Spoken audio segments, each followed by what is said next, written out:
brought you by Silver Pumps and Motors. Top quality और consistent performance के लिए सिर्फ सिल्वर पंप्स नाम याद रखना। पैसा में परमात्మ ధనం మూలం ఇదం జగత్ డబ్బుకు లోకం దాసోహం కరెన్సీ నోటు గురించి ఇలా ఎన్ని చెప్పినా తక్కువే అవుతుంది. ఏం చేసినా డబ్బు కోసమే అంటుంటారు కదా. మరి సినిమా కథలు కూడా డబ్బు చుట్టూ ఎందుకు తిరగకూడదు? అందుకే దర్శకులు ఇదే చేస్తున్నారు ఇప్పుడు. ముఖ్యంగా అన్ని కథల్ని ఫైనాన్షియల్ క్రైమ్స్ చుట్టూ రాసేసుకుంటున్నారు. డబ్బు డబ్బు డబ్బు ప్రపంచాన్ని నడిపించే ఇంధనం ఈ డబ్బు.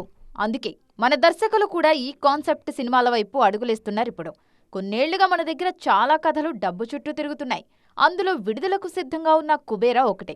ధనుష్, నాగార్జున హీరోలుగా శేఖర్ కమ్ముల తెరకెక్కిస్తున్న ఈ సినిమా నేపథ్యమే డబ్బు. ప్రపంచాన్ని నడిపించేది నీతి న్యాయం కాదు, డబ్బే అని కుబేరా కాన్సెప్ట్. ట్రైలర్లోనే ఆ డైలాగ్ నాగార్జునతో చెప్పించారు కమ్ముల.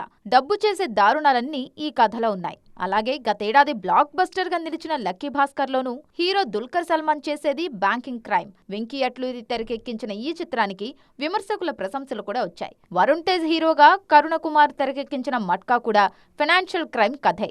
ఆ మధ్య సత్యదేవ్ హీరోగా నటించిన జీబ్రా, మారుతి పక్కా కమర్షియల్, అనిల్ రావిపూడి F3 లాంటి సినిమాల్లోనూ చూపించింది ఫైనాన్షియల్ క్రైమ్సే.